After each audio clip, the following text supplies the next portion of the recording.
Bom, pessoal, do terceiro, agora é a vez dos exercícios do módulo 4, baseado naquelas explicações que eu coloquei no vídeo anterior, explicações que são referentes aos exercícios dos módulos 4 e 5. Agora é a vez da gente resolver algumas questões. São 4, o jogo aqui é rápido. A questão é a seguinte: o exercício número 1, a gente coloca uma tabela com alguns combustíveis e os pontos de ebulição e fusão de cada combustível. E aí eu tenho uma dica para você. Por favor, pega aí a apostila. A página é a página 55. Já no exercício número 1, é o exercício do Enem. Importantíssimo você saber fazer isso. Você tem pontos de fusão e pontos de ebulição tabelado. E a minha proposta é a seguinte: coloca um S bem grande assim, ó, antes dos pontos de fusão, um S de sólido.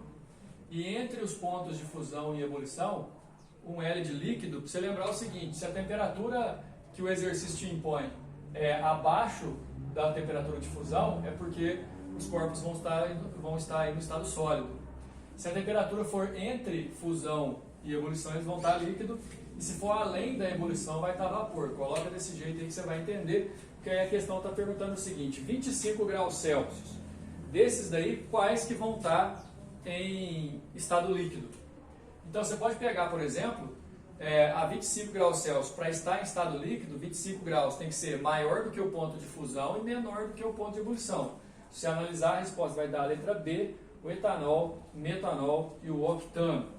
O octano, por exemplo, é o principal componente da gasolina. A resposta número 1 é a letra B, mas o principal é você saber colocar essas letras aí, ó, sólido, líquido e vapor ou gasoso, tanto faz, para você poder identificar o estado físico. Beleza? Número 2 fala que tem uma substância, 100 gramas de uma substância que tem o aquecimento relativo a esse gráfico aqui, e pergunta, por exemplo, qual que é o calor latente dessa substância. Calor latente é calor envolvido na mudança de estado físico, então nós vamos usar essa fórmula aqui, está procurando esse L. Estado físico, pessoal, é quando a temperatura fica constante. Certeza que nessa faixa do gráfico o estado físico está mudando. Nesse caso, de 150 a 750 calorias, são 600 calorias envolvidas no processo. Esse Q da fórmula aqui vai ser 600. A massa é 100, passou para lá dividindo, achei a resposta: 6 calorias por grama é o calor latente dessa substância aí, beleza? Resposta é letra D. Virando a página, você vai encontrar um gráfico que vai mostrar a seguinte situação: você vai usar água morna e misturar com gelo para poder atingir o equilíbrio a 0 grau. E nesse caso, o exercício está perguntando, nessa situação de equilíbrio, quantos gramas de água que eu vou ter naquele processo. Então, repare o seguinte: a reta que está em verde representa a água no estado líquido, resfriando de 40 graus até 0. E pronto, só resfriou. Ela vai continuar líquida, mas no final ela vai estar a 0 grau. Ou seja, se eu tenho 4 kg de água líquida a 40 graus, no final desse processo eu vou continuar tendo 4 kg de água líquida, só que agora a 0 grau. O que acontece? Toda essa mistura também está contando com a participação de 6.000 gramas, ou seja, 6 quilos de gelo, inicialmente a menos 10 graus. Vamos lembrar o seguinte: esse gelo, obviamente, ele vai ter uma tendência de derreter, mas ele só derrete quando atinge 0 grau.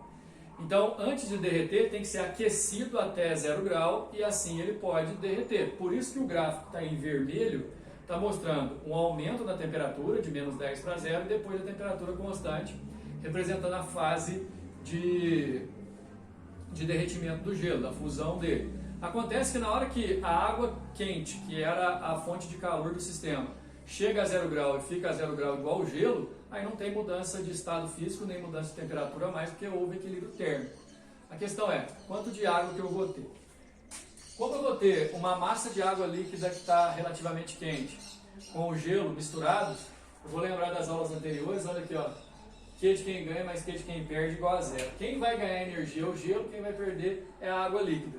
Não que gelo e água sejam temperaturas diferentes, obviamente não é essa a minha intenção.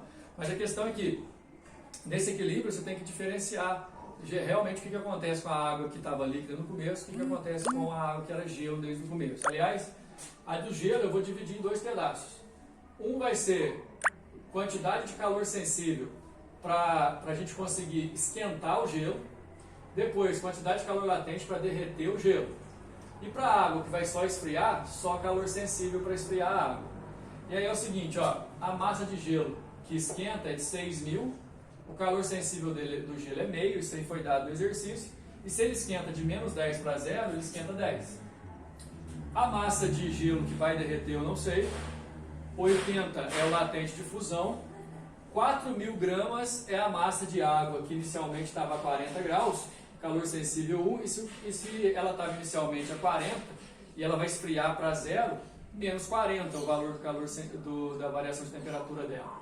Você pode reparar que formando essa equação, ó, eu vou descobrir basicamente o valor de M. Aqui esse resultado dá 30.000, aqui dá 80M, aqui dá 160.000. Se eu fizer a 30.000 aqui menos 160.000 e passar para o outro lado 130.000, passei dividindo, 1.625 gramas de gelo derreteram. Mas você pode perguntar, mas não tem 1.625 nas respostas para marcar. Mesmo que tivesse, a gente não deveria marcar pelo seguinte, 1.625 é a quantidade de gelo que derreteu. Ou seja, formaram-se 1.625 gramas de água líquida naquele intervalo, naquele processo. Só que antes eu já tinha 4.000. Essas 4.000 que no começo tinha 40 graus de temperatura e agora tem 0, elas não congelaram, continuam líquido. Por isso que eu somo os dois para dar a resposta à quantidade de água líquida no final do processo, 5.625, letra E. Beleza? Para finalizar, o exercício número 4 fala de uma coisa que a gente usa há muito tempo, né, que é o filtro de barro, que é um recipiente, também muitos chamam de moringa e tudo mais, é feito de argila, e a argila é porosa, portanto ela permite a entrada de água no seu corpo. Essa água que entra no corpo em contato com a parede da argila, ela deve evaporar. Para evaporar, ela precisa ganhar calor de alguém. E ela ganha calor da água que está lá dentro no estado líquido. Ou seja, a água que fica na parede da talha, a gente chama popularmente de talha isso, né? A água que fica na parede da talha de barro, para evaporar, ela pega a energia da água que está lá dentro.